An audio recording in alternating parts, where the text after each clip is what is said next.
Welcome to You Should Know, a series about the things you should have been taught in high school, but weren't. In each episode, we'll dive into a topic that's important to understand and easy to implement into your life. We'll talk to experts, break down complex ideas, and give you the information that you need to make informed decisions. So whether you're looking to learn something new or just want to stay up to date on the latest news, You Should Know is the place for you. So give us a thumbs up, leave a comment, and let's get started.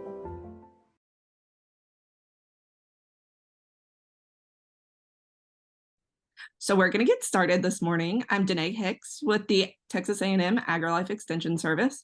I serve as the Family Community Health Agent for the communities in Ellis County. I asked our guests to join us today to talk about how we can implement mindfulness into our lives as we kick off the new year.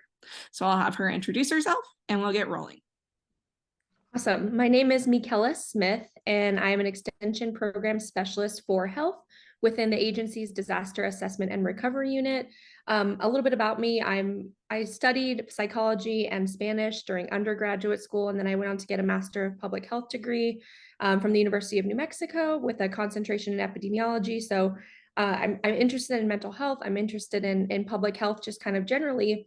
And my work in extension, I started off originally as a family and community health agent. And, traditionally, mental health and well-being is not one of the focus areas of what was traditionally family and consumer sciences, although, informally, of course, it always was because we're always talking about how we're doing. But in the past couple of years, and then more pronounced due to COVID, this need for our agents within the agency and across different populations across the state, this need for skills, for support, for education around mental health and well-being topics came to the forefront. And so in 2020, we adopted a mindfulness program from the University of West Virginia Extension. They had a really wonderful program. And so we now have agents across the state who teach this program called Stress Less with Mindfulness. And then more recently, I worked with some colleagues as part of a grant project. Those colleagues were within Extension, folks who are 4-H specialists, some family and community health staff as well, or employees as well, to create a youth mindfulness program. And that's actually a social and emotional learning program with a little bit infused with mindfulness, because they're very related kind of topics. So we're really excited to be able to offer mindfulness within Extension. And that's kind of how I started working in this area, just recognizing that it was a need. I was part of the COVID agency's COVID response, and that sort of led to the need for mental health programming and mindfulness. The ability to cultivate mindfulness is a skill. And so it's something that we can teach to enhance resiliency within our communities. It's always good to see A&M responding to needs, with COVID and everything. So many things changed. So it's really cool. I didn't know that was where the mindfulness stuff kind of developed out of. So it's cool. Yeah. So can you start us off with just telling us what mindfulness is?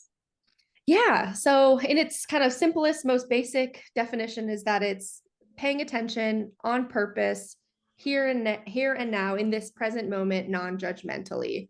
So we think about a lot of our lives kind of spent in autopilot mode.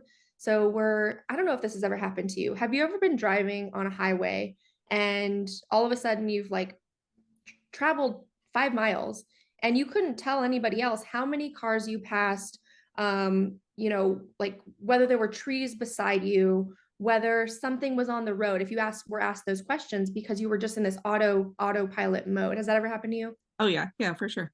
Yeah. And that's, that concept is how we go through a lot of life, is just in these as part of these automatic processes based on things, the way we've done them we do things just very automatically. And part of it is kind of adaptive. I mean, we don't have time to make decisions about every tiny little detail. So some of these things like breathing, need to be automatic, but then there's other things that aren't intended to be automatic. And so cultivating and practicing mindfulness is intended to get us out of autopilot and bring us back to the present moment, which, as Dr. John Kabat-Zinn says, is kind of the only moment that we have to really influence and to feel anything, is the here and now, and to make a difference in the world. Yeah. So how can mindfulness benefit people in their daily lives? So going back to that concept of autopilot, we're in our own heads, and pardon me. We often are worrying, or we spend time worrying about things that have happened in the past that we have no control over, or we're thinking about things that haven't happened yet that we sort of think, well, what could go wrong with this? And we spend a lot of our time worrying about things from the past, thinking about things from the future, and worrying about those things. And so, if you make an effort to come back to this present moment and just be in this moment, however it is, regardless of whether you're feeling happy or sad, that can be a really useful tool for both your mental health, but also your physical health. And the body of evidence supporting the efficacy of mindfulness for a number of different outcomes. I think it's more palatable to just think about it being used for like mental health outcomes. But there is extensive research on how it can be beneficial for our physical health, and for things like chronic pain can be benefited by practicing mindfulness. And so by engaging in this present moment non-judgmentally, so not saying, not trying to cast some sort of judgment on what's currently going on. So right now, I'm seated, it's kind of uncomfortable, and like my back's hurting. Instead of trying to view that through a negative viewpoint, just viewing it as neutral. Whatever state we're in, viewing it as neutral. This is just how it is, and everything is temporary. This is just one stage or one part of our lives that we go through, and it's just really, I know it's hard to kind of understand how that can be so beneficial, but it is. Yeah, for sure. So, how could someone incorporate mindfulness into their daily routine? We're busy, like you said, we're driving. I commute an hour and 15 minutes each way. So, I get the kind of highway, oh, look, now I'm at work situation. Yeah. How can someone start incorporating that when our lives are super busy? Yeah, so I think that mindfulness is a really great tool as a form of stress reduction and stress management. So we know that there's mindfulness-based stress reduction. The problem with just adopting mindfulness-based stress reduction is like part of your routine is that it's not easy for our brains to adopt something new in the moment, that like in a moment of stress. So if I were to say, oh, I'm going to only use mindfulness, I'm going to use mindfulness as a tool the next time I feel overwhelmed, or the next time I feel stressed out, I'm going to make an effort to ground myself back into this present moment. Well, that's a great idea. But when it comes to stress, and when it comes to that moment, what our bodies are going to do is go to coping mechanisms that we've used in the past. It's not going to go to a brand new strategy that we haven't practiced, and use it for the first time in that moment. That's not going to work. So I think what's most important is, again, mindfulness is a practice. So it's something it's a muscle that you have to strengthen and work on. So when I would tell someone, or if someone tells me they want to start doing practicing mindfulness, getting it or incorporating it into their regular life and routine, I would say choose something extremely mundane during a period of time when you're not stressed to try a mindfulness exercise. So it can be something that you're already doing. It doesn't have to be a separate like meditation. Pick something out during your day that's short, maybe your time taking a shower, your time enjoying your coffee in the morning, a very small thing that you're going to do anyway, and commit to doing that activity in a mindful, present way. And so start off small, pick one thing maybe 3 times a week. So 3 days this week, Monday, Wednesday, Friday, I'm going to make an effort to be present while I'm drinking my coffee. What that means and what that looks like is I'm not going to be doing my Wordle while I'm also drinking my coffee. I'm not going to be watching the news. I'm not going to be doing anything other than engaging with this moment and this activity of drinking my coffee. And you want to try and engage your senses. I'll talk a little bit later about this 5, 4, 3, 2, 1 senses strategy that's really great. But think about how that coffee smells. How does the coffee mug feel in your hand? By engaging our senses, asking ourselves, how does it smell, touch, look, feel, taste? That's a really easy way to get ourselves back into a present moment and back into our bodies in a way that's easy. And again, doesn't require like a formal meditation. So choose something short, simple, a couple times a week to do in a mindful and a present way. And I think that's a really good start. And once you get comfortable doing that, then you can start saying, I'm going to do this once a day, or I'm going to do a mindful walk or I'm going to eat my lunch in a mindful way, then you can start doing things that are a little bit more, require a little bit more time or focus. So mindfulness does not include scrolling mindlessly on Instagram or Facebook or anything. No, technology is probably one of the greatest deterrents in my life and in our lives in general right now to practicing mindfulness, because we can be doing anything while simultaneously checking our work emails or responding to a text. So we're always kind of here and always kind of somewhere else. It's beneficial for my relationships and people around me. I know that you've probably been on the phone with someone or maybe even in person with someone where they're talking to you, but you know that they're doing something else at the Yep. same time. And how does that make you feel? Yeah, you're not very important. Exactly. And imagine doing that to your spouse or to your children. So like, yeah, I'm talking to my kids or like I'm watching them play, but I'm also scrolling on my phone. It's not helpful for me because my mind is like now halfway into someone else's like Facebook drama or life that I have no business really paying attention to, when all I really need to be engaged with is right in front of me. But also just thinking about the impact that my sort of distraction and being mentally somewhere else, the impact that has on those around us too is big. Yeah. So are there specific situations that people may have gone through or specific groups that might benefit the most from practicing mindfulness? Honestly, it's beneficial for anyone. I've seen it. I've seen our mindfulness programs used across the lifespan. We now have our social and emotional learning program called Mindful Self that's infused with mindfulness. But before that, we used a 4-H program called GEM, Get Experience in Mindfulness. Actually, a lot of our agents still use it. It's a great program, and that's for anyone ages 10 and up. So we've had agents teaching that program to middle schoolers and high schoolers. And then we also have Stress Less with Mindfulness, which has been taught to adults, older adults, and really anyone can reap the benefits of this practice and of this attempt to cultivate engagement in a non-judgmental way with our present moment.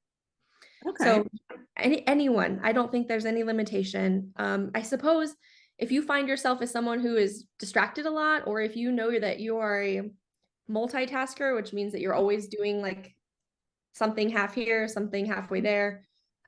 It could probably be really beneficial for those folks, but in general, the concept and the ability to cultivate it is really valuable for anyone.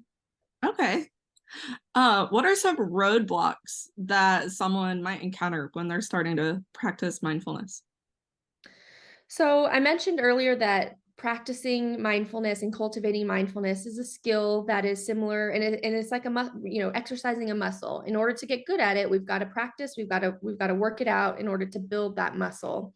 So I think in the same way that it can be intimidating to go to the gym for the first time to exercise your physical muscles, I think that just the not having ever done it before is something that deters people.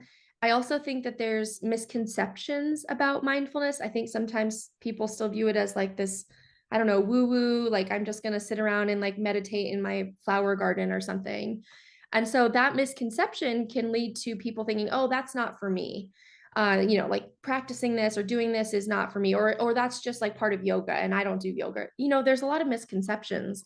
And I think if we can get past that and just have people realize what it is and engaging in the present moment in a non-judgmental way, grounding yourself in your body, I think that is something that everyone's like, oh, I get it, but that would be a deterrent.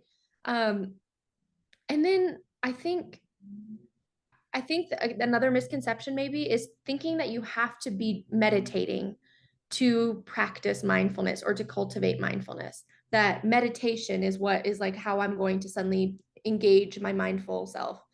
In reality, mindfulness is doing absolutely anything in this way that I'm describing, paying attention on purpose here and now in this present moment. So I can sit in this chair when we're off the phone and do a grounding exercise to get myself back into this present moment. I can go for a walk. I can go check my mail, and make a concerted effort to be here in this moment. Notice the trees.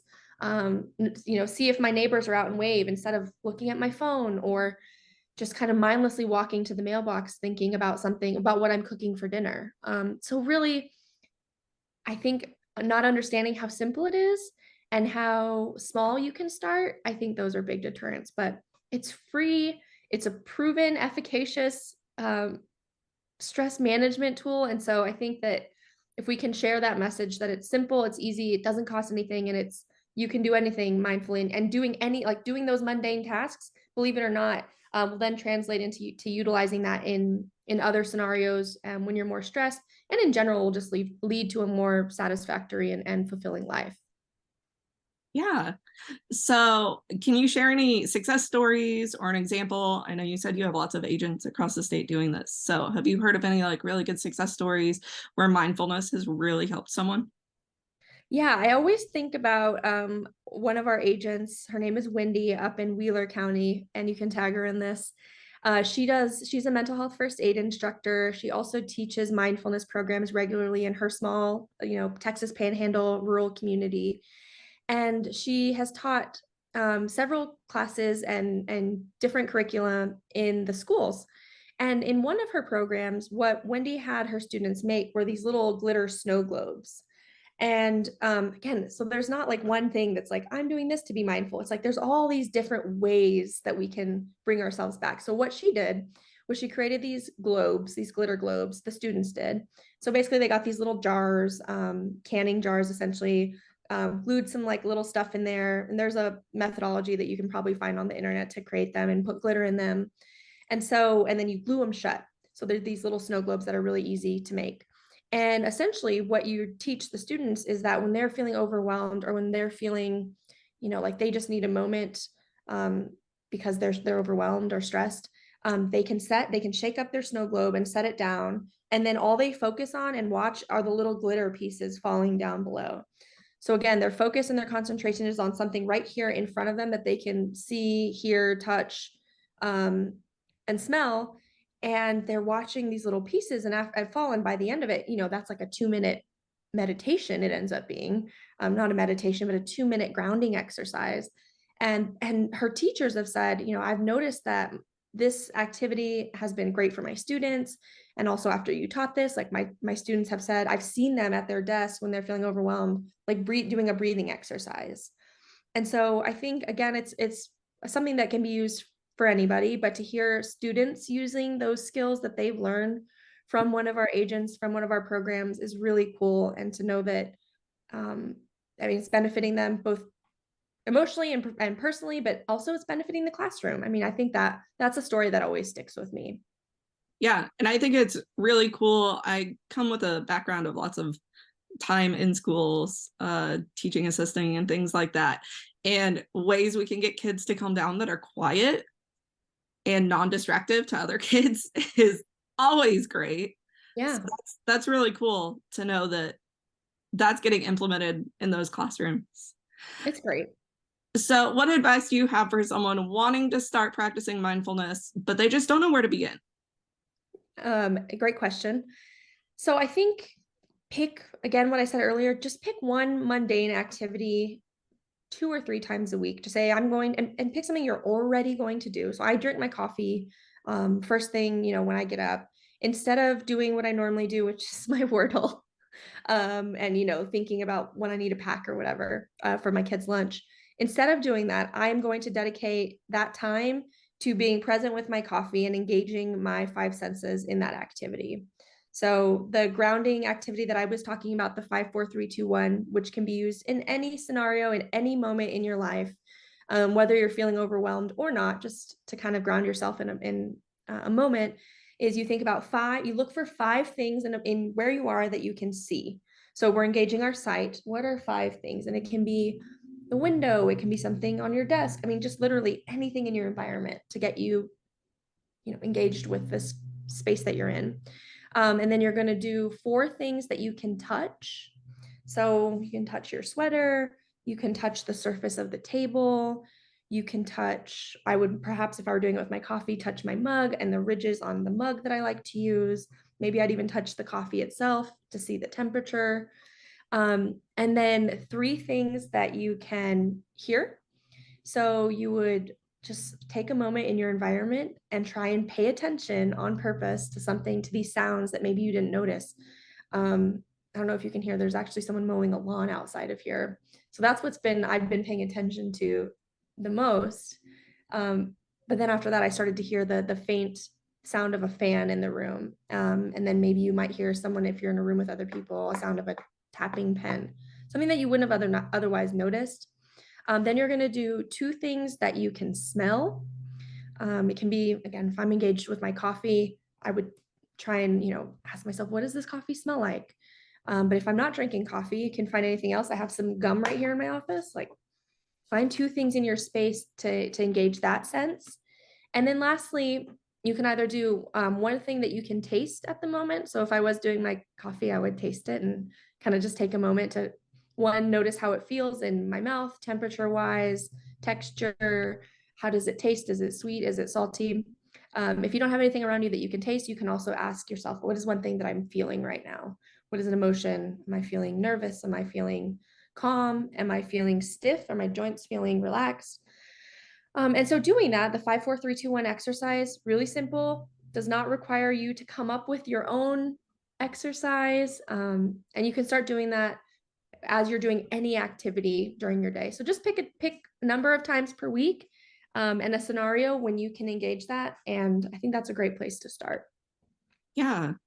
I know that I have a lot of friends that have anxiety and struggle with it. So, Yeah. like, the emotion part is probably scary to some people. Just like being able to sit there and even think about what emotion they're having, let alone like then maybe having to progress through and be like, okay, so I'm feeling anxious. Why am I feeling anxious? What can I do to like help mitigate it or anything like that? Yeah. That's a great point. And I think that the important part about the mindfulness that I maybe glazed over a bit was this non-judgmental piece. And so in a moment of feeling anxiety or feeling anything that we might deem as like bad or negative, a negative feeling, instead of thinking I'm sitting here with anxiety and like this is going to last forever and this is terrible and why am I like this? I do that. Why, what could I have done to prevent this feeling that I'm feeling right now because something went wrong? And beating myself up over it, instead just realizing that negative emotions, including to some extent anxiety, of course, if it's further and more chronic, that might be a condition that you might want to see somebody about. But in general, anxiety is something that we all experience in life, and it's part of the human experience. Feeling sad, feeling angry, instead of trying to avoid those, that's the key, is we're not trying to avoid negative emotions when we're engaged or cultivating mindfulness. It's not right now I am mad and I shouldn't feel mad. It's right now I feel mad. I'm going to sit here in my anger. I'm going to sit here in my anxiety and know that it's going to pass. Let it be, accept that this moment is what it is and it'll pass. And sitting with it and being okay with that. That's a big part of it, is acceptance of what is instead of thinking about what should be. Yeah. So, one last question just to kind of wrap us up. What is one takeaway that you hope the viewers or listeners take from this, use this in their life? So I think, I hope that people will feel some sense of confidence in trying something new.